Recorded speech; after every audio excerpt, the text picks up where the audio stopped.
And good evening. I think I timed that well. Welcome to this evening's show. If you've got a drink in your hand, raise it up, put it in your face. A little bit from the sleeping forecast on Radio 3 there. There's a little bit of hold music. I'm sure our chums over at the BBC won't mind a little bit of sharing their bits and pieces around. Giving them a bit of love, considering everyone's slagging them off. Generally, if everyone's slagging them off, that means they're doing something right or something terribly wrong. I don't know. Anyway, yes. Good. Welcome along this evening. Apologies for last week dropping out and various other things. A lot's been going on. And not all fun, I can tell you that for sure. So we'll have a lovely little catch-up, which is the whole point of the evening. So I hope you've all got your evenings. Got your drinkings, or whether you're drinking or not. And we'll get stuck in if you guys are happy to do so. So yes, let's get ourselves underway. So, good evening, my friends. Welcome to episode 26, apparently, of Fizzy Brain.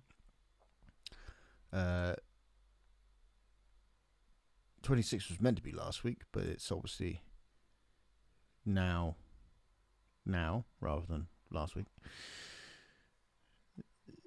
Sorry, I got the spinning ball of death, and I'm trying to avoid that as much as possible at the moment. I got the evil beach ball, even though only 2 programs are running, because not allowed to do that. Never mind. Right. Let's just crack on until inevitably everything explodes. So good evening, welcome to episode 26 of Fizzy Brain. My name is Aubrey Blakeledge, and I am your host. And this is a streamy, vlog, podcasty bollocks talking about creativity from the point of view of this. Me as a performing artiste, as a musician, creative person, whatever the flying fuck you want to call me. It's not a content creator. That makes me sound like I work for a marketing company. Talking about how I come up with ideas, how I create ideas, how I work. So basically telling you guys who keep me on the road how I work on the road, if that makes sense, and what I do, and the strange lengths I go to keep my brain occupied. The show is split into 2 parts. Part 1 is what I'm meant to be doing, and Part 2 is what I've ended up doing. Sometimes there's a bit of crossover where it ends up being something useful that comes back around. A lot of the time, it's just weirdly entertaining stuff that has nothing to do with my job, but I find quite soothing. Like, if you look in the little crafting window, you'll notice a few little plants. More about them later on. So a bit of housekeeping. So coming up, we've got on the 9th of August, we've got Gig in a Field, which is one of the last Sweet Chunks festivals coming up. We seem to be having a bit of a thing with Sweet Chunks at the moment, where we've had a gig cut short at a pirate festival. Then we've had a gig cancelled, and I'll explain more about that in a minute. So hopefully, we're meant to be like 5 final shows as a last hurrah, and 2 of them have not been up to scratch so far, but never mind, we keep going. So anyway, got Gig in the Field. The following day, I am doing a show with Joel Fox at the Victoria's Biker Bar in COALVILLE, which is, I think, an entire village made of coal. Then it's FENITON Sports and Social Club for the night before Beautiful Days. And because of my annual leave situation at work, I am heading down to the night before Beautiful Days on the train, doing the show, going back home, working for 2 days, and then coming back on the Friday to start the partying. Because on the 14th, during the weekend of Beautiful Days, I am sneaking in a gig somewhere, at the Magic Teapot, probably on the Friday night. I'm going to try and get a Friday night slot. So I'm going to tell people, keep an eye out for, keep popping into the Magic Teapot thing, because they don't let you book in advance. You have to go there first come, first serve, obviously. And so once I know when I'm doing it, I'll announce it on social media, but everyone won't be on social media because they'll be at the festival. One of those things. Anyway, yeah, so there's that. And of course, after that, we've got the 23rd of August, at the Hobbit, Aubrey Club, featuring STEVIE, SIMPSON and Ruthy, Connallain. I can never remember Ruthy's last name. I need to actually get her to phonetically write out her last name. And yes, and then it's up to our balls in August. But there's so much going on in August, I'll just keep it up to that first bit of August, because, good God, we're nearly in August, which is terrifying. So as always, tickets are available for Awkward Strawberry at ticketsource.co.uk. You can head on to Aubrey's Blakeledge. Keep doing that every single week. AubreyBlakeledge.com to find links, shows, all these things. I need to keep doing an update of shows and gigs and such because of what's been going on the last week or so. Oh dear, so much admin. But yeah, so I need to catch up on that. And more explanation about that later on. And so, the other thing I forgot to mention, before we get into the meat and bones about the of tonight's program, I will telling you what the background crafting is this week. So this week's background crafting, if I bring up my little crafting window, is these. So basically, for those of you who don't know, without going into a massive amount of detail, so I've got some padding, some boob padding. For those of you who know my darling wife, the good lady riding instructor her indoors, she has amazingly massive boobs, and therefore any sports bras she does not need any form of padding whatsoever. So for shits and or giggles, she's given me some of these padding things. So what I'm going to be doing this evening is sewing these together, so I can create a sort of things like this. If I wanted to have a pair of silly boobs for the shiggles, I've got a pair of boobs. So whilst we're chatting, I'm going to be sewing. I'm going to be suing these. I mean, litigation throughout this show. It's a suing show. So I'm going to be making myself some boobs. Now, before we get stuck in, because I know it's the second time I've said before we get stuck in, but I'm just going to quickly check in because some people have been messaging and such. So I'm just making sure I haven't missed anything here. There we go. Just all kinds of bits and pieces. Yes. Stuff. Forgot to renew the subscription. Silly ads, maybe jump around. Oh, yes. I do apologise for the ads. They are horrendously loud. Yeah. I think that's a deliberate thing to make it. I think there is a conspiracy theory. Not sorry, conspiracy theory, because it's ads on a website. It's not like lizards own the moon. So it's a theory, I suppose, is that they make the adverts on Twitch really awkward and annoying to make you subscribe, rather than on YouTube where they're awkward and annoying because YouTube want as much physical money out of you as they possibly can, because they don't see you as a person, they see you as a towel filled with money and want to wring you out. But that's just my opinion. Anyway, yes, so, right, let's get stuck in. So, part one, what am I meant to be working on? Well. Let's do the nice stuff first, and then the funny, stupid stuff. So, the fun stuff, the album. Oh my God, it's been getting exciting. So, last time we spoke, I got all of my vocals done. All of the instruments were tracked. Now, all the guest vocals are done. So, and they are now put together. The only thing I'm in fact waiting on is a recording that I'm doing for some continuity announcements that are going to be recorded on the 2nd of August. So, a very good, I think you allow me to tell this, but the marvelous mic, the magical mix master mic, I think they're okay with me saying this, because we're going to an engagement party. Mike and Sarah are getting engaged. So at the weekend, we're going to their engagement party. Yay! And so it's going to be filled with kids. But yes, so there is that. But before that happens, I have Russell Hill coming down to do some vocal recording. And then that's all the vocals, everything done. I'm still waiting on Ian to do some piano work for me. He is balls deep in other projects, but he's basically working through his to-do list to come to that. So that's great. I've got... I've forgotten the name. I've forgotten the name of my trumpet player. Oh dear, that's terrible. Oh God. Because his nickname's Rhubarb, but I would say his professional name so you can check out his work. I'm fucking awful at this. Sorry. So, it's not Henry. It's not Neil. What am I talking about? God, that's going to annoy me. Anyway, so yes, he hasn't recorded it yet. So once he records it, you can know his name. That's basically the deal. I'm going to hold his name to ransom. But yes, so basically once that comes through, huzzah. Do I want to ban the spam meat that I've just removed? Yes.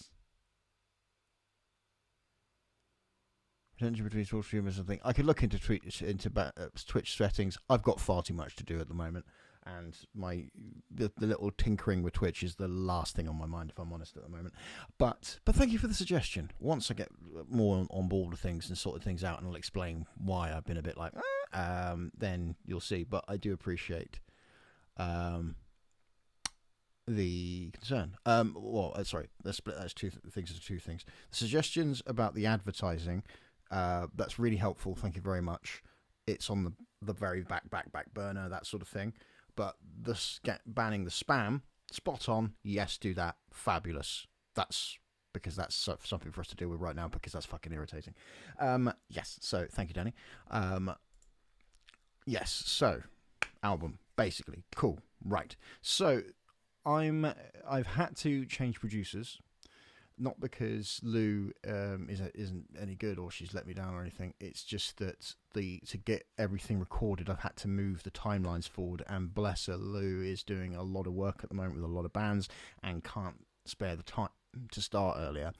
And Dan, who did such a smashing job with the vocal takes that I did, has basically stepped into the breach, and he has already started mixing and mastering as we're going along. So we've got basic masterings as we go, and currently out of the 14 tracks, 6 of them are already done. So the ones that aren't waiting for anything, he has already done, and I've been sending them across. So I've actually got like I've got an EP already done, which is quite cool, and it has been absolutely wonderful hearing the tracks. And what he's done, the little tinkering bits he's done of just sort of putting the things together so it balances in nicely with itself, and I am so fucking excited. Now, I will tell you a little bit more about it. At least your meat management. Put that on your CV. I am meat management. All hail. All hail the meat manager. That sounds like something to do with a brothel, doesn't it? Fuck it. We know what we're talking about. Let's confuse people who don't know what they're talking about. And yes. All hail the meat manager. Right. Anyway, I'm going to shut up now. So, let me get this thread together and start to make it. Oh, no, what I'm going to do. Let's get the cigar case out. Because if we're using white, let's use the lighter colours, shall we? Let's do things properly. It's only quite a nice one, but not. Actually, I could do the small one. Yes, sorry. It will make more sense once I've prepped myself and sorted out my sewing bits. Right, so I got my stabby, got my pins. In fact, let's beef this up a bit so you can actually see what I'm doing. There we go. The wonders of cutting and editing and stuff and ting. Right, so what I'm going to do is do a couple of pins around the outside to hold the boobs together. I have balanced it so the pointy bit is up there, so it's going to sit on there. La la la la la la. So this evening I'm just going to pin it in place, do a nice little stitch up there, around the sides, around there, so it's all held together, so it doesn't fall apart. And then I'm going to sort of think about whether it's just a case of, like for shirts like this, I just pin it in with a little bit of booby tape along there so it sticks on, or, well, I'll work that out as I go along. But anyway. So yes, right, and that's the crafting up to date. Back to the story of the album. So yes, Dan is already doing a smashing job recording. He did a smashing job recording the vocals, and now he's doing a smashing job putting it all together. Continuing the insight of what the flying fuck happens during a recording session. For those of you who don't know the difference between, or even understand what I mean by mastering, so let's do the different levels of what's been going on so far. So we have the recording session where basically you get all the levels of your inputs, you make sure you make sure that you're let's get myself a bit closer so I can actually see what I'm doing, because that's the whole point of this crafting thing. So you get your levels all sorted out. You make sure if there's any effects you're going to use, whatever, and then you record at a decent quality. So you make sure the mics are at the right level. So the input's nice and clean, it's nice and clear, nice and loud, so it's not too quiet, and you can put the whole thing together. Right. So when you record all your different tracks, so you've got your guitar track, your vocal track, your bass track, blah, blah, blah, blah, blah, you then do a basic mix where you put them all together. So basically, whilst you're in the recording period, you can work out, do I need to add anything else? Is everything fine? Then you do a proper mix down where basically you put it all together, and then you start EQing. Now, EQing is this is the sort of wizardry stuff that I really do not understand in the slightest, which is why thank fuck for producers, and why I think Mike is a fucking wizard, and Dan is a fucking wizard, and Lou are fucking wizards, because basically what you do is, with the EQing, you're looking at the individual frequencies of the instrument, of the voice, of the different sounds you're using, and you basically, if you can imagine stacking all the different instruments together, you want to keep the frequencies of the noises of the sounds separated, so they stack nicely, so they don't interfere with each other. The simplest way of looking at this, think of a high-pitched voice and a bass note. So those two things don't clash. So you can effectively have them doing the same thing on the same sort of level, and then you basically change the volume so they sort of fit. But when you have an instrument, say mandolin, for example, and a ukulele playing together, they have a very similar range to where the sounds are. So think about like an acoustic. Let's say a bass is obviously down the bottom end. A guitar is a nice sort of middling instrument. You have sort of some of the lower notes where it overlaps with the bass, where you got the higher bass note on the bass guitar are the lower guitar notes, and then you got something like a mandolin or a ukulele has its lower end is the higher end of the guitar, and then it goes higher than the guitar does. So you can sort of like spread them all out. So if you have a mix with your guitar going on quite nicely, you would have the bass guitar and the ukulele or mandolin, well, so let's say ukulele, go together, and you don't really need to mix the EQ it too much, apart from refining the sound to make it clearer or just making the song, the track pop. But the basic mixing means that they fit together quite naturally. If you have a mandolin and a ukulele playing together at the same level, their frequencies will tend to clash because they're in the same sort of space, the same sort of part of the stack. So the job of the producer at that point, with that mix and with the EQing, is making sure that they don't cancel each other out or become white noise or such. I mean, the one thing to do would, if you have a ukulele, you wouldn't have a mandolin, but sometimes you want a bit of both. You want to sort of beef the sound up. So this is where the EQing comes in. You start fiddling with it that way. You can put effects on it, but it's basically sort of just little tiny refinements that spread out the signal between the two instruments, so you don't clash. You or I, as regular mere mortals, would not be able to sort of understand what they're doing, but they're looking for particular frequencies within the instrument, within the wavelength that the instrument's making as well, that can be fiddled about with the wonders of the technology that we have nowadays at our disposal, even in the simplest of programs, to make it sound better. Absolutely wonderful. So whilst that's going on, that is when you're looking at production. So basically you're stacking the tracks together, and then you're doing the little refinements with the EQ to make the instruments sit comfortably together. That is basically production.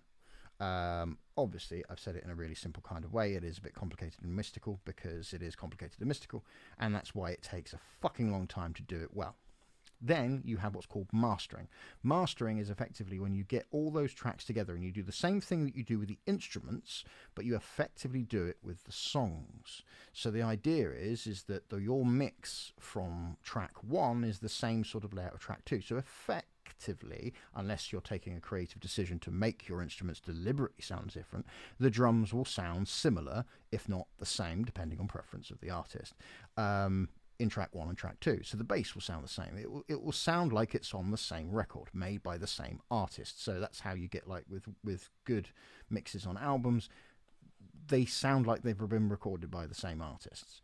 Now, mastering, if it's done by someone that knows what's going on and knows the sessions, or like in Dan's case, did a load of the recording of the vocals, knows what the artist, me, wants, and also has done the production, means that the mastering is more straightforward. It's still a very skilled thing. I don't understand it.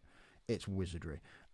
Means that their job, from their point of view, is considerably easier, which is what's been going on, which is why he has been mastering on the fly. So basically, some people would do all the production, all the mixing, do a mix down, then that would be sent off to the guy that does the mastering, and then an independent person would be able to give you that sort of fresh ear, put it all together, do the mastering, and it'd be done. But there are good points of that, there are bad points of that. But the good point of having someone that's done the mixing and is doing the mastering with that in mind, they mix with mastering in mind, so it makes it easier to be mastered, and then it's basically done quicker and smoother. So Dan is mixing and mastering as he goes along. So basically, the tracks he's sent now are pretty much ready to go. Now, I was at first thinking, oh, for you lovely patrons, I was going to start putting that stuff on the Patreon, but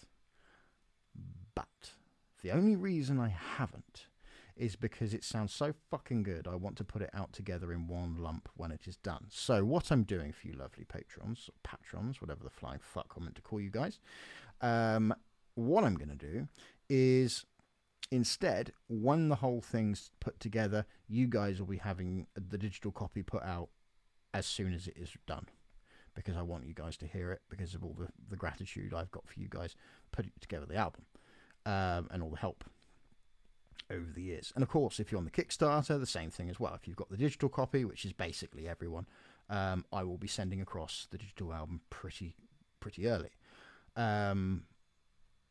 What I'm also thinking about doing, because this is also connected to what I'm going to be talking about in a bit, of what happened to HEFF Festival, the show that I was meant to be doing at the weekend. I kind of need a bit more money, because, you know, if I'm not working, I don't have any money. So I might be releasing a pre-sale of the album earlier than I thought. The only reason I haven't done it straight away is I'm basically hoping for the best, preparing for the worst. And I know that if I do one now and say, oh, the album will be ready at the end of August or something like that, even though at the moment I am fully in the time frame of getting the CDs out at that time, something will happen. Something will go wrong. Something in the recording process at the weekend will mean that Russell can't do the album and then has to wait for 2 weeks, or something will go fucking wrong. And, you know, that's just how my luck works. And so because of that, I am not going to fucking chance it. So once I get all the stuff from Russell at the weekend, and I have got from my other musicians who I'm chasing up that I know that this will be done at this time, and I also have plan B and plan C if I can't get to my trumpeter and pianist to actually remove thumbs from arseholes and do it. Now, by the way, that sounds like I'm chasing them up because they're slow or behind. These guys are busy. They said they were busy. They gave me full frontal nudity that they were going to be busy throughout this whole thing. I know that fully. They are working through a lot of back work and have said as soon as they're available, they will do my work. And I'm not hassling them for it. But it's one of those things, is that they are working to get it quicker. And the quicker it is, the quicker they're done, then the album's ready early. And so it's one of those things. It's like, so by already not rushing, but by being as quick and efficient as they are, and they're both on a roll doing all kinds of bits and pieces, and they've both slotted me in between doing large composition works, that it's sort of like, it's a wonderful gesture from them and an absolute honour for them to do that, and I'm really, really grateful. So I'm not rushing them along, but it's kind of like, if they're quicker, then I can do all these things, and I don't have to worry about it, and then I can focus on other things, on all the millions of other things I need to do to get this fucking album done, and then I can just send the stuff out to the record the company that are going to produce, like, not produce, but put the record onto vinyl and all these other things, you know. But it is one of those things. I am currently on schedule. It is good. It is fine. I am just having a wobble because of what happened at the weekend. More about that in a minute. Now, I'm just going to quickly check on the track, because while I've been sewing. I appreciate the fact that you guys have been messaging, and I've been pretty much ignoring you, so I do apologise. So just a quick scroll, see what's been going on. Do apologise. Yep, subscriptions. First time chat. Brighton Bard, hello. Oh my God, Felix, how are you doing? Sorry, old chap, I didn't realise you were there. My apologies. I'm currently, as you saw, sewing and such, and got into a bit of a conversation. So you do welcome. Thank you very much.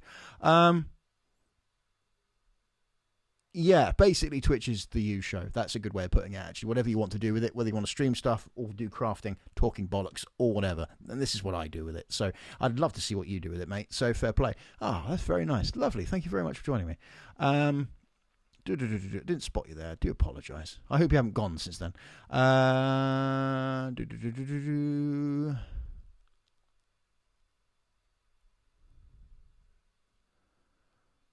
He's like, it must be quite impressive. He's master on the fly. He is very good. Dan is fantastic. The reason I'm working with Dan as the producer is because he's worked with Grant Sharkey, who obviously I've known for years, and Grant's been doing his project where he's been releasing an album every 6 months for the last 10 years. And so he's done 20 albums with Dan, who is very good at just laying down simple things without fucking about and just getting it done. So yes, he is that good, which is why I'm using it. Why don't you call us the rotisserie of cunts? And obviously, meaning it's a joking thing. Oh, the bard is gone. Oh, never mind. But it's lovely that he's there. I'll catch up with him another time. It's a shame I was going to hope to catch him at the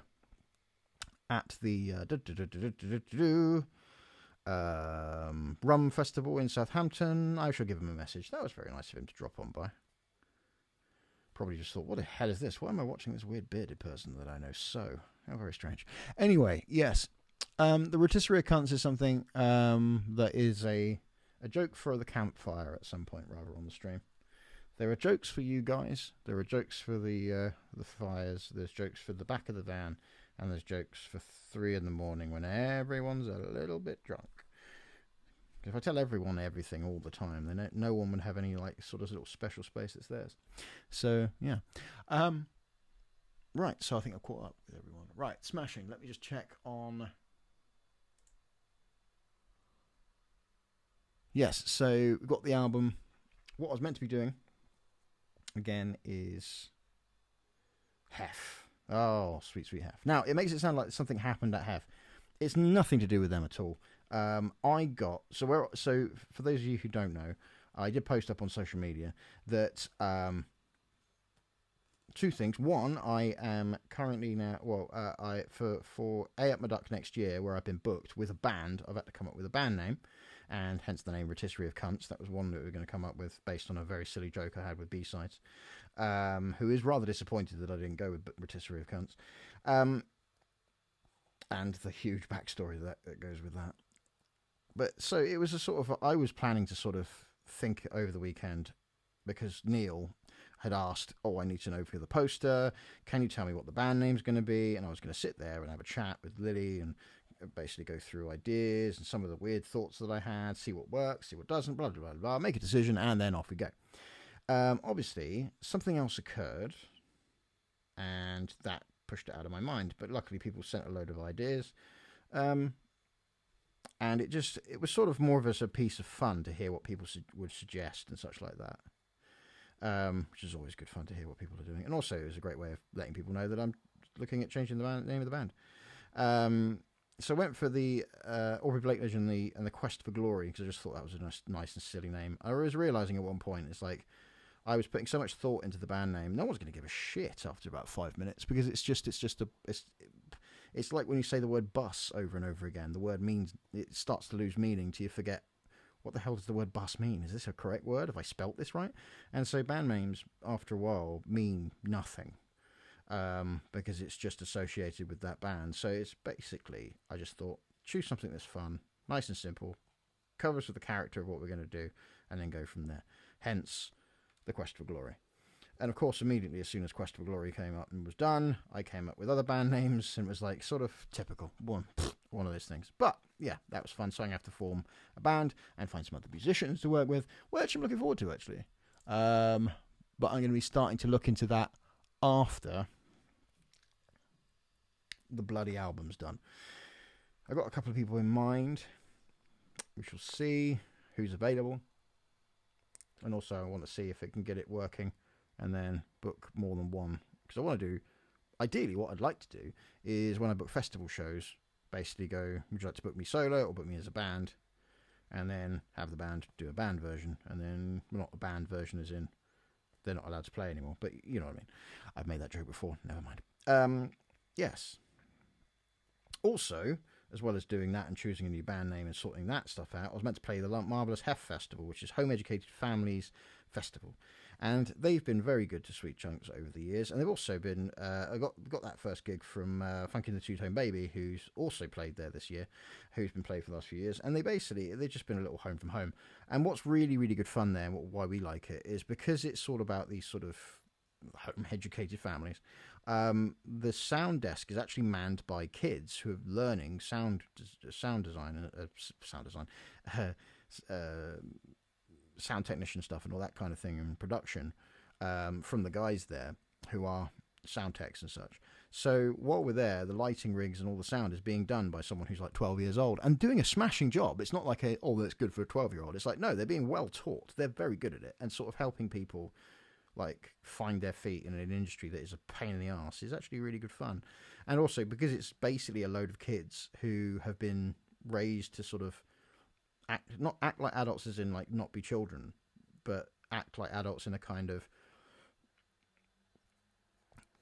they're not worried about saying fuck in front of their kids because their kids are raised in the real world rather than in a school, which is, in my opinion, basically Thunderdome.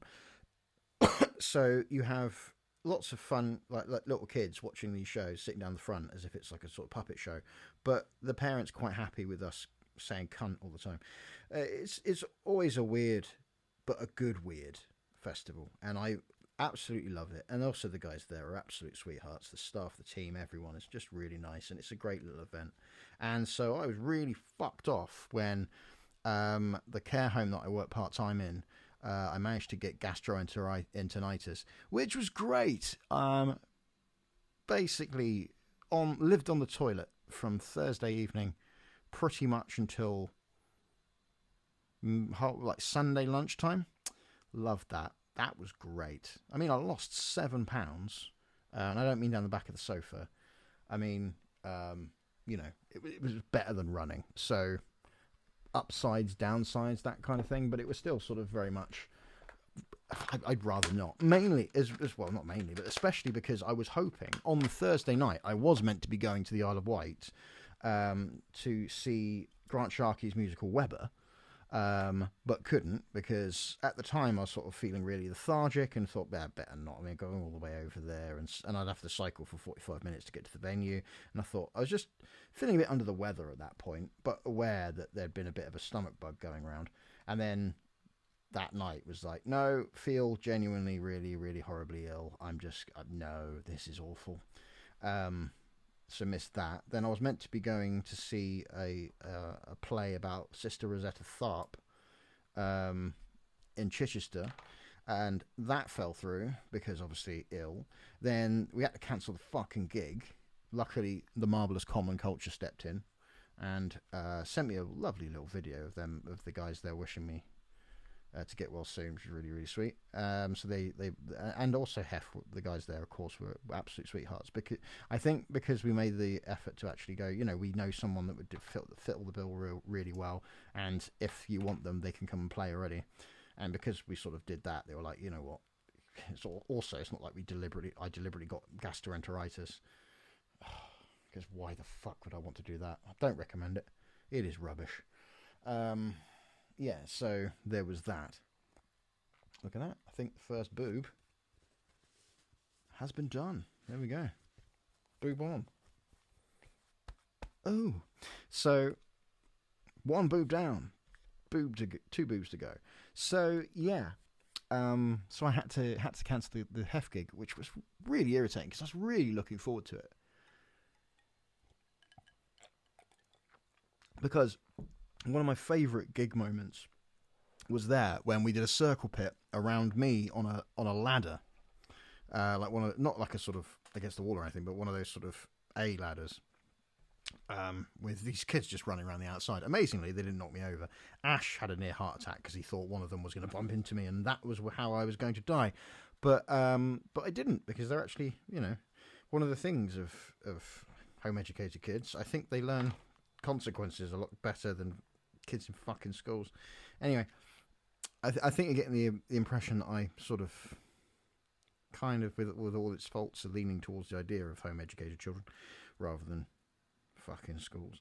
But anyway, but yes, it just fucking sucked. It's one of those things I'm not sort of beating myself up about missing the shows and everything, because there was literally nothing I could do, which I found quite refreshing, because when I was younger I would have literally just been so mean to myself about letting people down and such.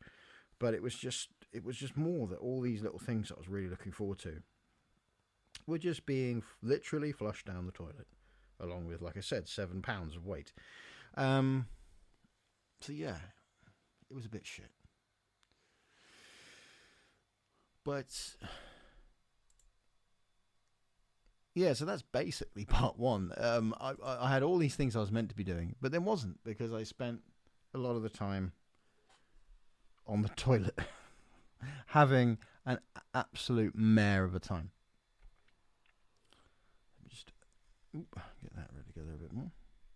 So let us go on to part two. So the roundup for part one is I was meant to be doing a gig at HEFF, and it was cancelled. I was meant to be going to the theatre. It was cancelled. I was meant to be doing some more writing. I was also meant to be doing a little bit of rehearsing of a solo set of my new tunes and working out what the flying fuck my new set's going to look like. But that was cancelled because I was shitting myself to death, and it was rubbish. And also, one of the sad things as well is had a terrible bit of news before I went back into work today, that one of our residents had died, not because of the disease, the shittening, as we begin to refer to it, but instead it's they got pneumonia, which was a real shame. And bless them, it's just because I keep forgetting. And Lily and I had a discussion about this. Is sort of like they are very close. It's not like a sort of a hospice where it's the end. People are dying of cancer and things like that. But it is still like long-term end of life care. So they do keep dying. Rather they didn't, but they just do, and it's a bit much. But yeah, so as you know, if you're on my stream and if I talk about my work, I don't mention the names of my clients because of confidentiality. It's not like a law or a rule to do that. I just find it best practice, and I have done for years. But obviously, if someone dies, that doesn't matter because they don't care, because they're dead. So, by the way, that doesn't mean I'm not quite cut up about this. I am very sarcastic when it comes to clients dying, for those of you who might know. So Roland was an absolute sweetheart, absolute legend. Was a person that used to live on the streets for many years until my boss managed to persuade him, or actually my boss's predecessors managed to persuade him to come and live in their home. And then the council obviously pay the bills and such. It's not like staying there at the charity of their own heart or anything, because their company would have no money. And he's basically just had a better lease of life instead of living on the streets as a quote unquote vagrant. He lives in the home and lived how he wanted to do, which was he just wanted to chill out, watch TV, have his lunch, be on his own a lot of the time, but not because people weren't talking to him. We used to hang out quite a bit and just talk rubbish together, and just talk about Lorraine, as in Lorraine Kelly and stuff like that, and he was happy with that, and it was an absolute pleasure to meet him, and then get to know him over the last few months. But it was a bit of a shitter, forgive the puns, but that's how I cope with trauma nowadays. I sew boobs and I make shit puns. But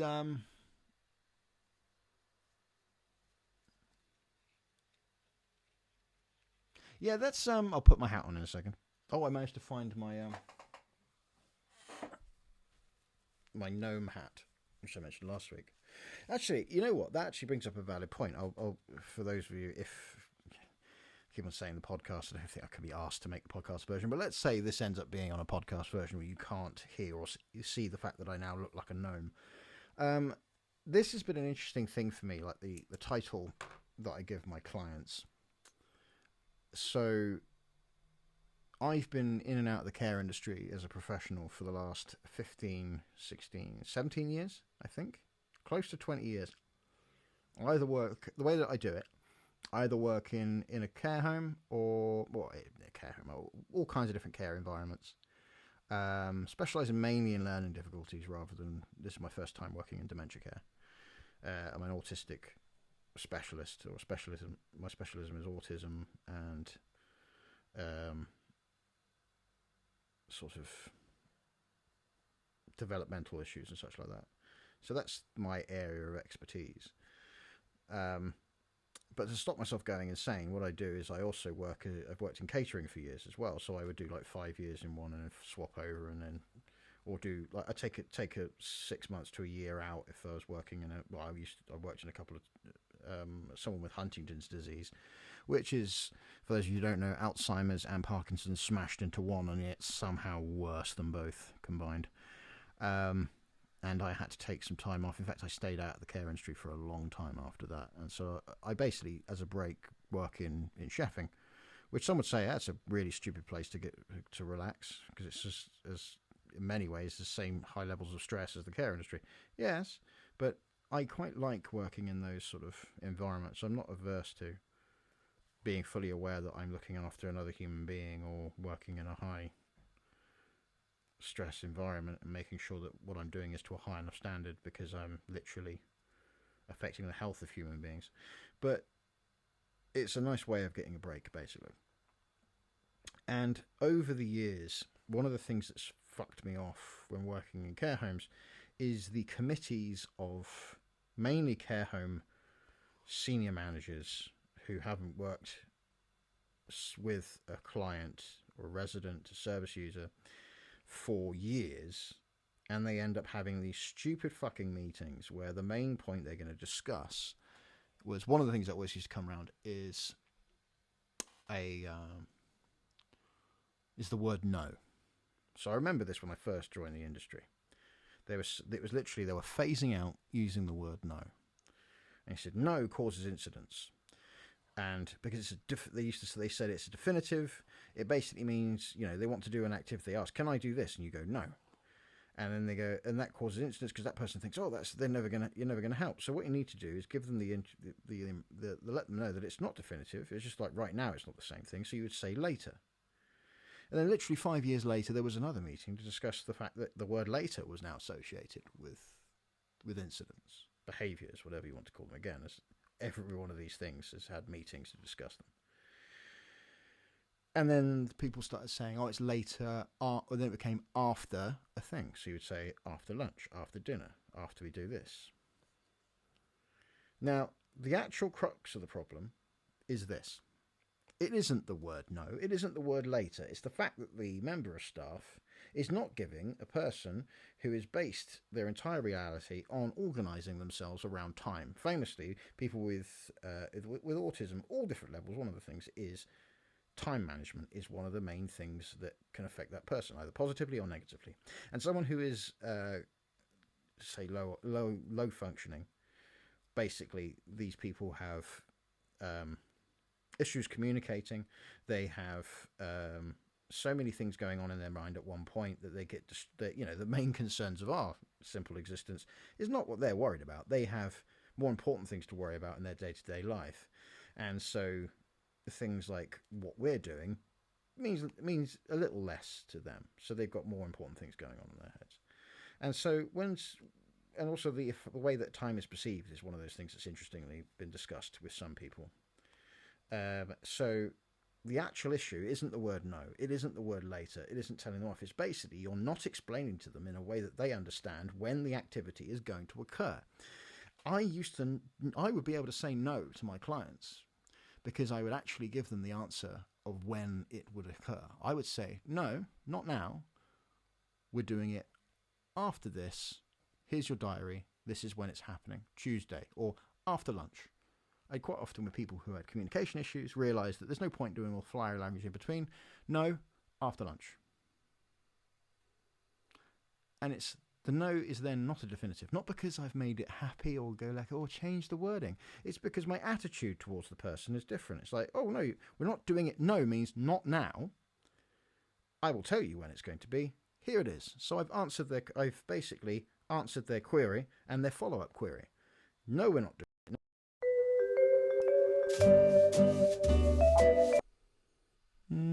Back again.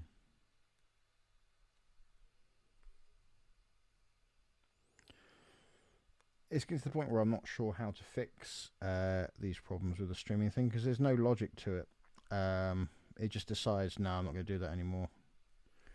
And then just cuts down to 1 frame a second on the output, even though everything that would normally call the issue is fine. It might be one of those things I just have to scrap these fucking streams if this is going to be the issue, because I do not have the spoons or the money to buy a replacement streaming computer, or completely sort my rig out, or spend loads of fucking time trying to find out why the fuck my stream is not working. So, yes, right. So the committees with the wording. So for those of you who've just joined in, or you've just turned on the stream because it just cut out, OBS is being a fucking prick and decided to be a twat. And it's still being a bit of a twat. So what we were talking about was I use client to describe the people I support and the reason why. The context I was giving was that one of the things that frustrated me in my career, and I've worked in care for many, many years, this isn't, saying that, by the way, I work in care for over 15 years, is not justification for why I use the word client. That's fucking stupid. That's dangerously close to, it's always been that way, and I hate that. I'm saying it's part of the context of my experience has shown me this and why I've come to that decision. It's not just because I've been doing it for a long time. That isn't time enough. You can be shit at your job for 15 years. Anyway, so I think boob 2 is nearly done. Jolly good. So I've seen people having meetings where they've renamed things like the word no, later, after, while missing the fucking point of what is causing incidents or issues for the client. So one of the things that kept changing around was service users, which I've always thought is too sterile. I joined care after patients had been fully dropped. So, that shows you it was the early 2000s when I started working in care. So, God, yeah, nearly 20 years ago. Oh, dear. So, we're in the beginnings of service user. The service user period. So, for years, I used to write that in my paperwork. That's fine. With the people I used to work with, I tried different things. And then one day, I worked where I used to work in an outdoor activity centre with adults with learning difficulties. We had a conversation about it. I was asking them while we were doing some potting. We used to work on pot plants and such, and I asked, you get called all kinds of different things by your staff in a nice way. What ones do you really not like, and what ones do you like? Which ones do you like, any of them? And then we had this lovely, interesting conversation, which went on for about 20-odd minutes. If you think about it, with people with learning difficulties, particularly autism, for one subject to go on that long, that's something it clearly meant it interested people. It wasn't just a sort of throwaway thing. It was actually something that caught their attention. And so we chatted away for a bit. And I know this has got fuck all to do with my job at the moment, but again, most of my week has been spent on the toilet, so I've not really done anything useful. So we're having a tangent. So yeah, we had a chat, and they said, well, what do I like using? And I said, I don't like service users. It's too sterile. And they're like, yeah, I've never really liked being called a service user. I was like, fair enough. I'm not going to call you something you guys don't want to be called. And I said, one of my favourites was client, because it makes me feel like a lawyer.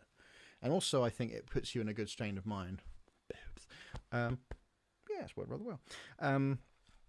It also makes me think, with the attitude that I'm giving to my client, it's it puts them in a position where I am in service of them and they are important.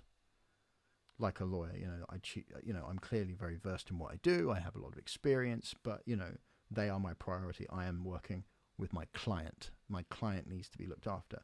And I said, this is what I use. And I said, do you guys like that? And they went, yeah, I like being called a client. Yeah, that sounds quite cool. And then we agreed. And at that home, I agreed to call them clients. And since then, I've actually had members of staff from other homes and such. None of the parents cared, by the way, as well. They all really liked the idea because they talked to me about it. Because they said, we chatted about this clients thing. So, we really like it. It sounds really nice. And then I had people from members of staff hear me saying, when it was, I only used it to refer to them formally, as to say if we're doing, so if we have new, if I say we're enrolling new clients or we need to do a risk assessment for the clients, because normally it'd be like the guys or all right, everyone, like they're human beings or something. But when some members of staff from other companies heard me saying, so that's a bit formal, isn't it? And I told them the story, like, oh, well, that makes a lot of sense. It's almost like you asked them what they like being called. And I was like, yeah, I know. It's like I respect them or something. But it's stuck around for that reason for me, is that because I've worked with other places with things like learners. Learners is a useful one because that's true and that's to its point, and I have respect for learners. But I also, I can say my clients. The residents I currently work with in my care home, it's their house. It's also how the team refers to them as well. So they're happy with being the residents. And we also talk about them individually, and mostly their focus is so individual anyway that there's very rarely a group thing. It's normally either the guys, the ladies, the different groups that they've created around the house. So it's less formal. And basically I normally use it when referring to the people I support. So my clients, normally when I take a client out, I'm doing this. But if I'm taking Roland out, for example, or when I used to take him out, it would be about that person. So it's, so it's one of those things of when people don't like being, obviously, Dan, you and I don't work for you. I don't work with you. So that sort of terminology would never come across. You're a friend and that sort of thing. So it's a very different kind of thing. I can understand, obviously, if you don't want to be called that. And if we work together, I wouldn't call you that because that's literally the opposite of what I'm trying to go for. So I hope that gives you the sort of context of why I've come to that. And obviously, with the people I work with, my clients, that if they're not happy with that and they would prefer something else, I'll go with that, because my attitude is basically I'm working for them to make their lives better. And if that helps, then, and also as a trans person, you've literally seen me sewing my own boobs. I really completely get when someone wants to have a title or a label that they've given themselves to be taken seriously. So yeah, can I take my hat off now? Boop. Yes. So, end of tangent. So we've been part one. Back to the program, and now you're regularly scheduled broadcast. Where are we? Coming towards the end of the show. Good. We've got a few little things I want to talk about. So, done HEFF. Haven't done anything like that. Been sick. So, what have I actually been working on? So, British Rail Book Club. I think I showed you this before. This is a marvellous little book. If you like sci-fi, and you can find it about... if anyone in the chat wants this, by the way, I'm quite happy to keep it with me and then give it to you at a show. If not, I'm going to put it into one of those free community libraries and share it out with someone else, because that's where I found it, and it's a great little book. It's the best of Arthur C. Clarke, 37 to 55. I think I just love sci-fi short stories when people have a nice little idea and then just put it down and let the idea play out. And it's just great as well, like listening to something that's like really quite an older idea. I mean, because I remember a few months ago I read Starship Troopers, which I'm really glad I did. It's a great little book. But I think for me, that book seemed to me like it was like a longer one of these short stories. There's lots of little ideas in it, but I don't think it was in the book. And that's not a complaint about the book. I enjoyed reading the book. But it's like stuff like that I think would go nice in an anthology. Especially when you're explaining a universe, it's sort of more like a little thing. Anyway, smashing book. If you get a chance to get a copy of Arthur C. Clarke, he's the guy that wrote 2001: A Space Odyssey, by the way. Very good, very good. So currently, found in the same library, I found a copy of Wuthering Heights by Emily Bronte. I tried reading this while I was shitting through the eye of a needle. My brain did not have enough brain power for this. Imagine this when you're as ill as I was, and then you sort of get the thing out, and the opening biographical notice. It has been thought that all of the works published under the names of Currier, Ellis, and Acton Bell were in reality the production of one person. This mistake I have endeavoured to rectify by a few words that describe prefix of the... Okay, I'm going to skip through to the next part of the thing. Editor's preface. I have just read over Wuthering Heights, and for the first time I've taken a close glance at what is termed... Chapter 1. I have returned from a visit to my landlord, the celebrity native that I've travelled with this part of a beautiful country. And I immediately thought, I'm going to put this down and read this when I've recovered, because Heathcliff, it's not me. I've not come home. I'm not ready yet, mate, but I will be. So this is on my list of things to do. I think after some of the books I've read, which have been smashing, and I need something a bit lighter, so I've sort of put this on the side burner. And I think I'm going to get out one of the Pratchettian books and get some Pratchett in the face, because that's what I need right now. So I'm looking forward to that. But Wuthering Heights is what I'm going for. The Aubrey Audiobook Club. I finished A Ramble Book by Adam Buxton, which was smashing. I'm looking at doing... Is it good? Thanks, bye. Which is his next one, but I want to do something else beforehand. So I've managed to find a copy from the library, because the libraries do audiobooks now as well, which you can download as if it's Spotify without giving any money to Spotify, which I'm thinking about dropping, by the way. I'm thinking about not going on Spotify anymore as a user, because they channel their money into sales. Brilliant. Can you just not buy anything in this world without it end up being horrific, like dealing drugs or being in a fucking bastards. Anyway, so yeah, I might. I don't know, because the thing is like, yeah, their options are like iTunes, and it's like, yeah, because Apple are a fucking good company, but if they're not buying bombs, then yeah, I suppose it's a step in the right direction, isn't it? Anyway, that's for another thing. I need to think about that a bit more. But yeah, so I downloaded Stephen Fry's Odyssey. The Odyssey. I'm really looking forward to reading it, because I loved his other books from the Greek mythos series, and especially as old Christopher Nolan's about to release the Odyssey, or finishing off the Odyssey, which is a film that I'm really excited about. I want to sort of brush off a little reading from the Odyssey, and Stephen Fry doing the very British Odyssey. I'm really looking forward to. So yes, that's currently what I'm listening to and reading and listening to in audiobook land. The Bike Repairs. Speaking of Greek mythology, the Argo, my folding bike, is nearly...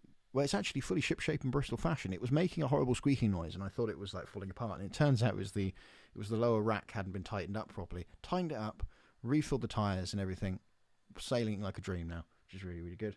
Although Gertrude Robinson, my main bike, I got really annoyed today, because it's one of those things. I think because of Roland's death and being ill and not having any downtime and all these things, you know, when something that is not really consequential happens, and then your brain just goes, this is the personification of everything that's gone wrong for the last 3 weeks. And I remember just looking at my front chain wheel, because I got a new replacement chain wheel. So, very cool. Replacing the chain wheel on my bike.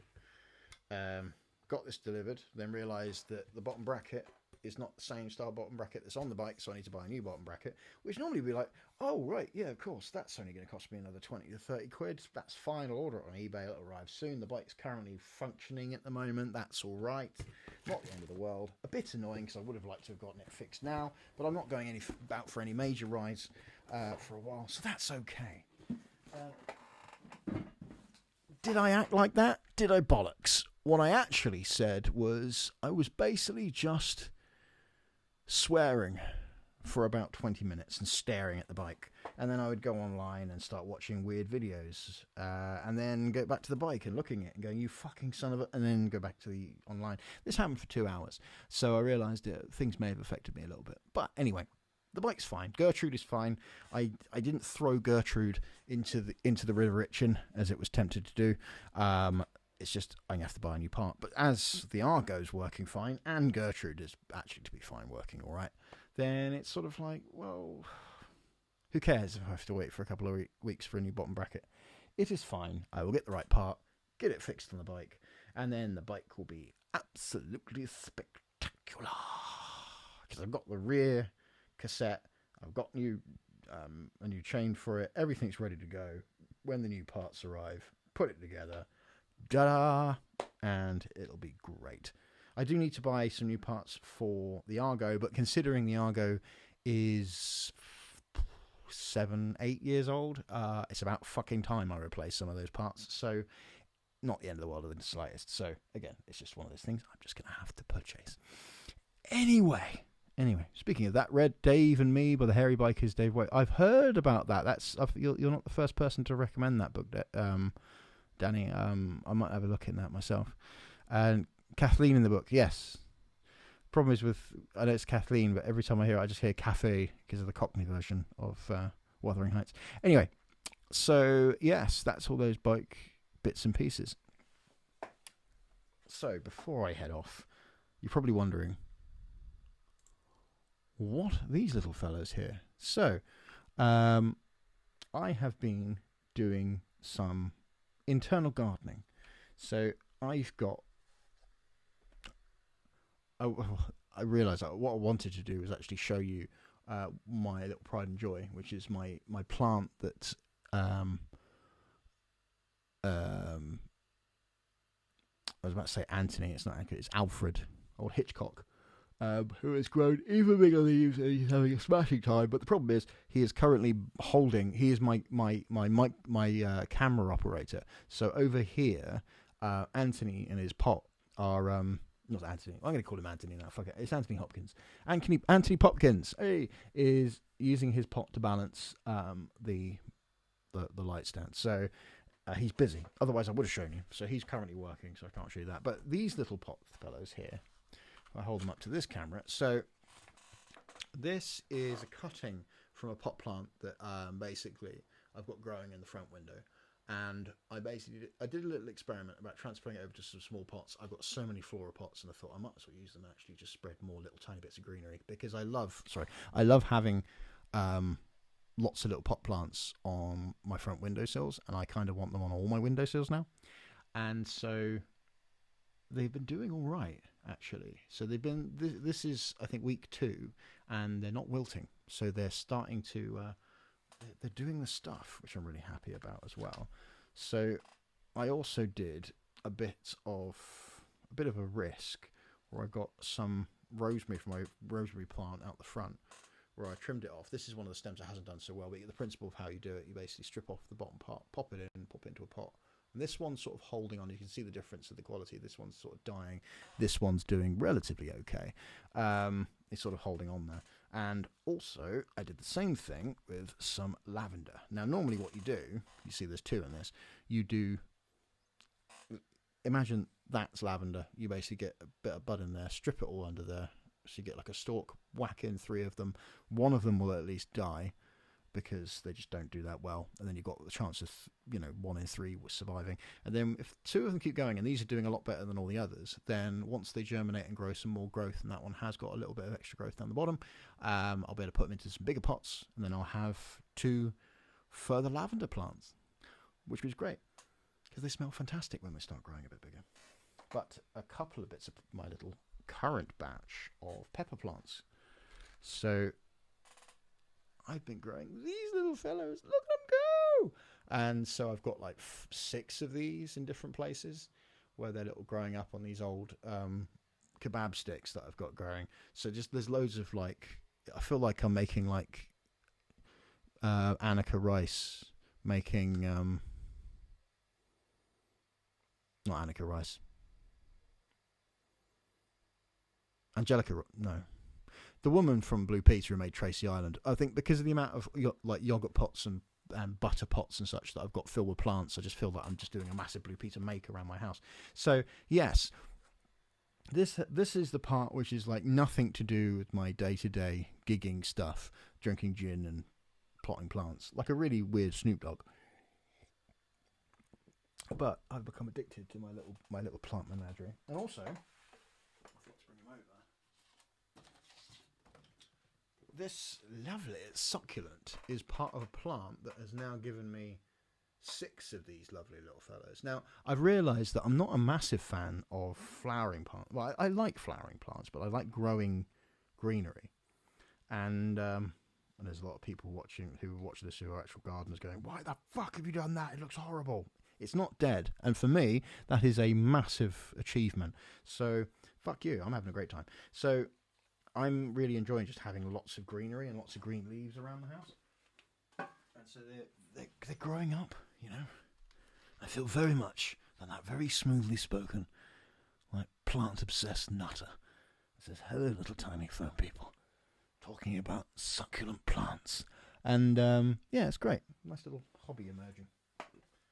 So, I'm sowing, I'm gardening, I'm having a smashing old time, folks.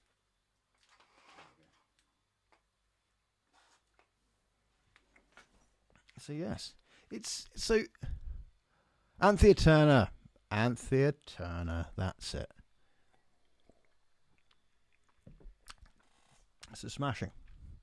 So all in all, due to the fact that yes, I've been terribly ill and it has been rubbish, and I'm still not 100%, and I won't be hanging out for too long tonight. I'm afraid my friends are going to sign off in a moment, but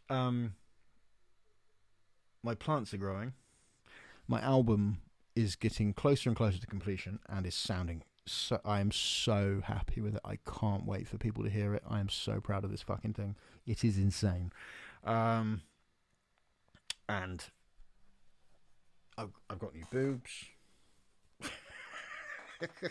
So, despite the fact of being ill and such, what was also really nice today is I have been asymptomatic since Sunday. So today has been well over 48 hours without any symptoms. Lily, who's been in the house since I got ill, but we've been going on a sort of not semi-lockdown, but very much sort of using the old COVID logic of keeping each other apart, you know, lots of cleaning, lots of, you know, doing proper things when washing things down and everything, you know, proper medical sort of stuff. I mean, both of us work with vulnerable people and with animals and other such things, so we know how to look after vulnerable people or people in our charges. So the amazing thing is that Lily has not caught it. So we have done a smashing job keeping her unsick. You know, well, that's the word. And so today was the first kiss I got from my wife for about 5 days, and it was marvellous. So, yes, it has been a bit shit, but also I've had some smashing stuff occurring. I'm very excited with what's going forward.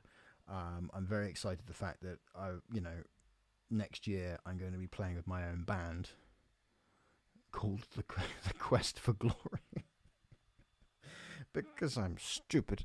And yes, so I'm going to be doing SAS selection style searching for musicians to join me. My best friend's getting married. Another friend of mine, old marvellous Zardis, my friend Chris Zardis and Sophie Zardis have just announced that Xenia, their little daughter has been born. So one of my best friends has just had a daughter. Two of my best friends are getting married. So yeah, I may have shit myself to death a little bit, but I survived the shitting, and so things are looking up. Pretty much. Okay, so that's pretty much it for the show. So as always, keep an eye out on Quick Kickstarter if you want to. Bands in Town has all the stuff. Or if you want to get all the information, just go to aubreyblakeledge.com, find all my bits and pieces there. You can find me on Twitch if you're on here. If you haven't followed me already, please do. Also on Blue Sky, because I am on Threads, and I copy from Instagram onto Threads, but I fucking hate it. It is basically full on Twitter. It is it's Facebook text form. It's the worst parts of Facebook. It's the comment section of Facebook on an app. So fuck that for a game of darts. If you use it and you follow me, I do update on there, but I don't communicate with people. I do find out from Business Suite, whatever, if someone messages me. So I may take a while to apologise. It's not because I'm ignoring you. It's because I fucking hate Threads. But if you do message me, I will endeavour to get in contact with you. So yes, I'm on TikTok, Facebook, Instagram, Bandcamp, Spotify, which I'm debating changing, and also this means with the new album and such, you'll be able to find Aubrey Blakeledge on all of the music things soon, which is really exciting. YouTube, where you'll find the back catalogue of this, will be there as well. I'm going to try and put this together into one sort of show again. And Patreon, if you want to support me for just £3 a month, you get all kinds of bits and pieces, all the kinds of goodies to check out over there. So yeah, and a big thank you to all my glorious patrons. So yes, tonight I'm not going to be hanging out afterwards. I'm going to be spending the rest of the evening with my wife, drinking gin and watching Doctor Who. That's basically my plan.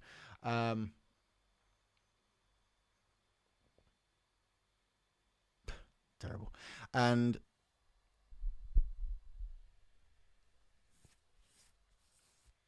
well, that's the funny thing is like, sorry, I just had a message from Danny saying about I should ask Lizzie, as in Lizzie Watson, or Dr. Watson, as we like to call her, because she's elementary. Should be on the short list. She's very good on the fiddle. It's true, but I'm not actually looking at getting a fiddle player. I'm looking at getting drums, bass, guitar. Because I'm going in a slightly different direction. Anyway, yes, and I want to be prancing around on stage as one of those Bowie, Freddie Mercury types. Anyway, so yes, thank you very much for joining me this evening. Yes, I aim to get back on the regular streaming thing and try to find out why the fuck, for no particular reason, the frame rate just keeps randomly dropping for no reason here on OBS. Because it's probably a dick. Yes. So keep an eye out on social media for when I start announcing pre-sales for the album, or pre-orders for the album if you haven't ordered it yet. It will be more expensive to pre-order it than it will be for the way that the guys have gotten it on Kickstarter and for Patreon. That's deliberate. Those people get it cheaper considerably. As a thank you for fucking helping me make the thing happen. So yeah, keep your eyes out from release dates and such. I'm going to be releasing some new dates and such for the autumn tour as well. There's bits and pieces coming out soon, so keep an eye on all social medias. Thank you very much, you beautiful, beautiful people, for joining me this evening. It's a really nice little sort of therapeutic thing to let you guys know what I'm doing and reminding myself that I'm actually on track and having a smashing time while doing it, and I should maybe chill out a little bit. So yeah, thank you very much for joining me this evening. Have a wonderful evening, and if you have a drink in your hand, raise it up and put it in your face. And it is time, my dear friends, for the credits.